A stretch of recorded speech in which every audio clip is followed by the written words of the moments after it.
Merci beaucoup. Alors, lui, il est aussi avec nous. Ça fait longtemps, depuis que cette année a commencé. C'est notre première fois de le recevoir. L'évangéliste, pasteur, prophète, apôtre, docteur, Roger Baka. Bon, la vision la plus prédominante, c'est l'évangéliste Roger Baka. Votre humble serviteur. Comme Le plus petit de tous. le plus petit de tous. Le moindre de tous. Le moindre de tous. Yeah. Alors, Roger Baka, Yeah. on vous a vu au point de presse de l'église des réveils de l'RSC. Vous soutenez aussi la révision constitutionnelle ou le changement? Ah, d'accord, merci. D'abord, sur cette question, je m'en vais rappeler que j'ai joué le rôle de maître des cérémonies. C'est-à-dire que je devais mettre au service de l'activité mon savoir-faire en termes de communication.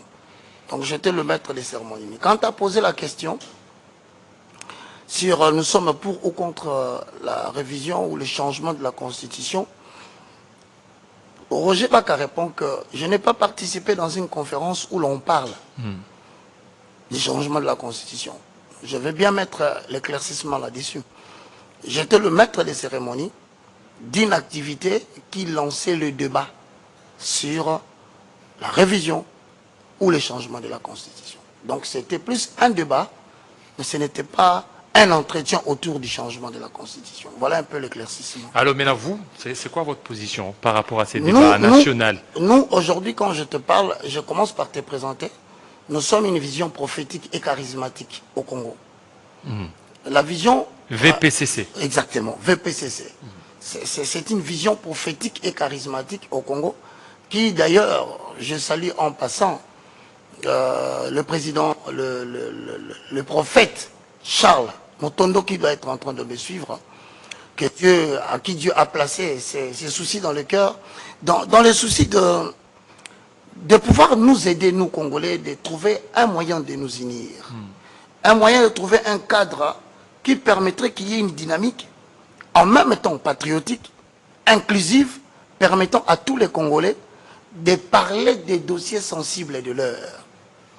Je répète encore. Moi, je crois qu'aujourd'hui, l'humanité tout entière est en train de traverser une grande zone de turbulence. Et dans cette zone de turbulence, certaines nations risquent de vivre des moments très difficiles si ces nations ne s'organisent pas autour d'un idéal pour permettre aux uns et aux autres de pouvoir trouver un terrain d'entente. C'est là où nous prenons les slogans selon lesquels, lorsque deux voies s'opposent, la troisième voie vient construire.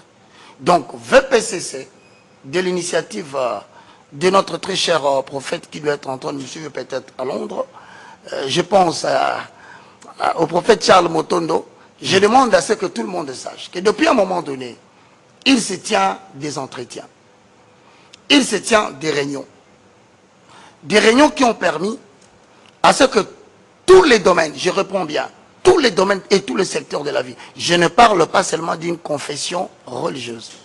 Il faut bien qu'on fasse la différence. Ici, je note, par exemple, quand je vous lis ici, je vous dis que nous ne sommes pas une plateforme religieuse, mais une plateforme essentiellement patriotique. C'est une aumônerie, je voulais le dire nationale patriotique, qui est marquée par le fait que nous adhérons et nous permettons à tous, à tout acteur, à toute actrice, sans discrimination ethnique, sans influence politique, que nous nous mettions ensemble pour défendre beaucoup de valeurs, entre autres l'humanisme. Dans cette réunion, dans cette vision prophétique, charismatique à la fois, nous permettons à ce que les Congos comprennent que nous avons une diversité, mais nous pouvons travailler dans l'unité. L'objectif essentiel étant de protéger la paix entre l'action publique nationale et la base qui est la population. Voilà pourquoi la vision prophétique n'est pas là seulement pour anticiper les événements, parce que vous savez que dans ce pays, nous subissons beaucoup. Nous sommes surpris par des événements. Mais moi, je crois que l'idéal poursuivi par VPCC, ce n'est pas seulement de permettre à la nation de pouvoir se prémunir des dangers à venir, mais aussi de créer des cadres pour pouvoir rendre réel tout ce que nous souhaitons pour la République démocratique du Congo. Sur ce point, je vais mettre peut-être une petite bémol, c'est que VPCC accueille toute personne. Toute personne. Toute personne. La porte est ouverte à tout le monde. À tout le monde. Je vais citer ici des domaines que je pense que les gens peuvent se sentir à l'aise. Que vous soyez dans les domaines culturels, vous avez votre place. Que vous soyez dans les domaines politiques, vous avez votre place. Que vous soyez dans les domaines environnementaux. Nous recevons... Même des sportifs. Et les sportifs surtout. Mais ces entretiens ont commencé depuis longtemps. D'où viennent ces soucis? Nous constatons que le pays a tendance à avoir deux positions. Ceux qui disent non, ceux qui disent oui. Mais dans les soucis, qui est le nôtre? C'est de chercher quel est l'intérêt du non, quel est l'intérêt du oui sur ce qui concerne la vie sociale ou la population. J'ai suivi tout à l'heure, mon prédécesseur a fait mention d'une chose. L'église de Reveil ne traite pas des questions essentielles liées à la vie sociale et à la vie politique. Voilà un prophète, en fait, que moi j'accepte de suivre la vision. Il dit, il faut qu'il y ait dans ces pays une vision prophétique. Nous devons clarifier la direction que nous voulons prendre. Et surtout permettre que lorsque nous voyons que le monde est en ébullition, le pays est en conflit, le pays est en division, VPCC va se présenter comme un mouvement neutre.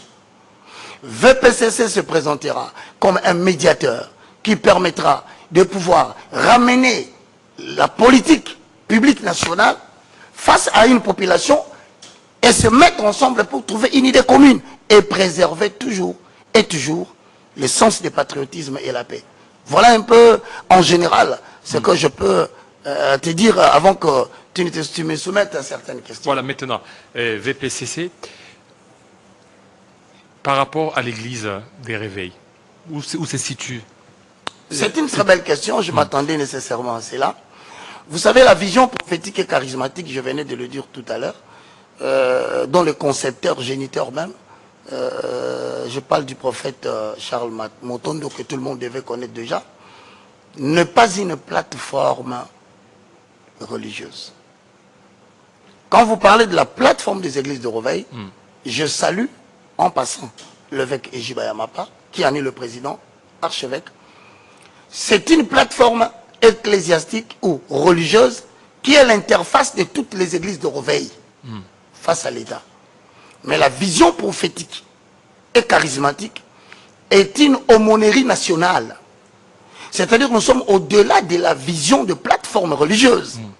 Nous sommes à mesure de dire aujourd'hui que nous pouvons siéger avec Senko, que nous pouvons siéger avec les ERC, nous pouvons siéger avec CUR, nous pouvons siéger avec toutes les dynamiques de manière à confédérer une idée générale qui préserverait le sens du patriotisme et la paix. Donc, à la seule différence, la plateforme ERC est une plateforme religieuse, mais VPCC est une plateforme patriotique qui se veut être une aumônerie nationale. Et pourquoi ça sort maintenant? Non, non, non, c'est pas maintenant. Je tiens peut-être à t'informer, comme tout le monde qui me suit, nous avons déjà des réunions à plusieurs reprises. Plusieurs reprises. Oui, mais il est maintenant question... Ça fait combien de temps que ça a été mis en place? 3 mois depuis qu'on a parlé, sauf un profit de ma part, je ne dirais pas moins de 3 mois. Non. Mais seulement que nous nous sommes dit qu'il était mieux, en ce moment où il y a des tumultes entre changement de la Constitution, débat constitutionnel, nous recherchons à savoir, est-ce que nous devons mettre le pays en feu et à sang? Parce que certaines personnes acceptent le changement et d'autres non. VPCC dit c'est le meilleur moment que nous entrions sur le terrain pour permettre aux Congolais, je dis bien aux Congolais, au peuple congolais, de trouver un cadre où il peut s'exprimer pour que nous puissions concilier l'idée de la politique publique nationale avec la base de la population. Alors quelles sont les figures des pros qui ont adhéré certainement à VPCC? Vous savez, je vais... Parce qu'aujourd'hui, c'est son figure, quand on voit tel... Vous savez que nous sommes en train de militer pour l'émergence d'une nouvelle élite politique et intellectuelle. Cette question de tête, je crois qu'elle devait être oubliée de tous les Congolais. Oubliée. Parce qu'il ne peut pas y avoir changement, développement de cette nation si nous ne travaillons pas pour l'émergence d'une nouvelle élite politique et ecclésiastique. D'ailleurs, On peut changer la Constitution. On peut ne pas changer la Constitution. Mais VPCC dit ceci. Tant que nous ne confédérons pas les idées, nous ne débattons pas, et surtout nous ne travaillons pas pour l'émergence d'une nouvelle élite spirituelle. D'ailleurs, Charles Motondo dont je parle, vous devez ne pas connaître peut-être, mais je vous dis que c'est une figure de proue dans les domaines politiques et surtout dans les domaines prophétiques. Donc, parler de ceux qui ont adhéré, je vous évoque seulement une chose, que le temps où une étoile devait briller au Congo est révolu. Et lui, il veut devenir...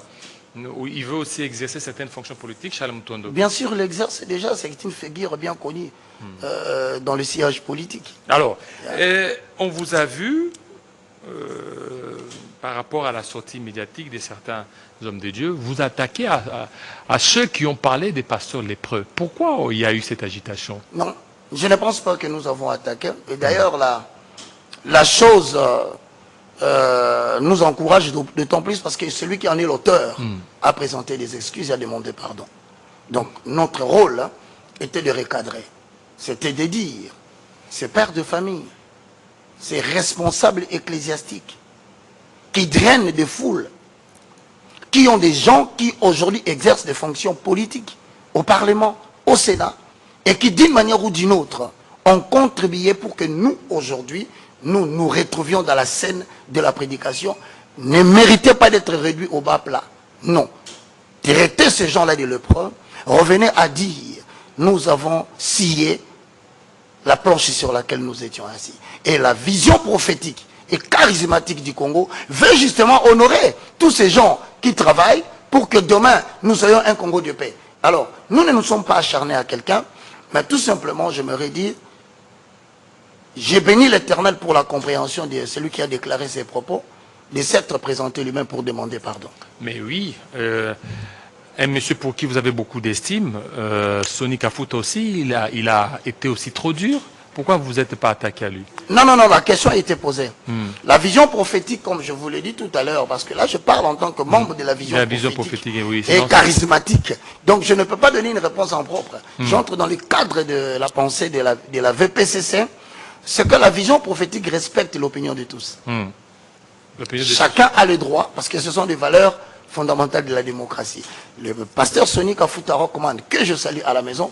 Il a le plein droit de donner sa position lorsqu'il n'apprécie pas des choses. Je ne pouvais pas m'en prendre à lui, parce que c'est d'ailleurs reconnu constitutionnellement que toute personne a droit à une opinion et à un débat libre. Donc je remercie encore une fois. Là, je rappelle que la sortie officielle pour la VPCC est prévue pour le 20 juin. Le 20 juin, dans un mois. Dans un mois. Et vous y serez complètement invités parce que j'aimerais bien que votre lumière et votre clarté de Télé 50 puissent nous ajouter un plus. Alors nous demandons à toute personne qui veulent adhérer et qui veulent comprendre ce que c'est la VPCC. D'ailleurs, la VPCC ne contredit aucune plateforme politique, aucune plateforme religieuse. Nous vous invitons tous à vous joindre à nous. Vous connaissez mon numéro de téléphone. Allez-y, vous pouvez donner. Si je puis le dire. Allez-y. J'invite tous les serviteurs de Dieu. J'invite les sportifs. J'invite les opérateurs sociaux, culturels. J'invite ceux qui sont dans les domaines de l'environnement. Retenez qu'aujourd'hui, sur le plan visible, nous lançons déjà la présentation de la vision prophétique et charismatique du Congo par l'initiateur, le prophète Charles Motondo. Moi, je suis sur le numéro plus 243. Pour ceux qui sont à l'extérieur, parce que nous aurons des voyages à l'extérieur. Pour ceux qui sont à l'intérieur, nous aurons des voyages à l'intérieur. Mon numéro de téléphone pour nous joindre, c'est le plus 243. Vous pouvez le rappeler, vous aurez même cela auprès de Jean-David Pasteur. 90 79 66 785. Donc 090 79 66 785. Je termine en disant des salutations particulières au président qui doit être en train de suivre, Charles Motondo. Je salue Excellence Nana qui joue un rôle très important dans l'exercice aujourd'hui à l'extérieur du pays. Et je ne manquerai pas de saluer l'évêque qui doit être avec nous ici sur le plateau, mais peut-être qui est venu en retard. L'évêque Tumba, qui est aussi le coordonnateur principal. Merci beaucoup de nous suivre. Mesdames et messieurs, ne détruisons pas le pays. Quand deux voix s'opposent, la troisième voie vient construire. Voilà, aimons ce pays. Merci beaucoup. Nous vous aurons aussi dans nos prochaines éditions de nos matinales pour beaucoup plus de temps. Merci beaucoup. Voilà, tout de suite, Monsieur Lexus Légal, Alexandre Dende, tout de suite.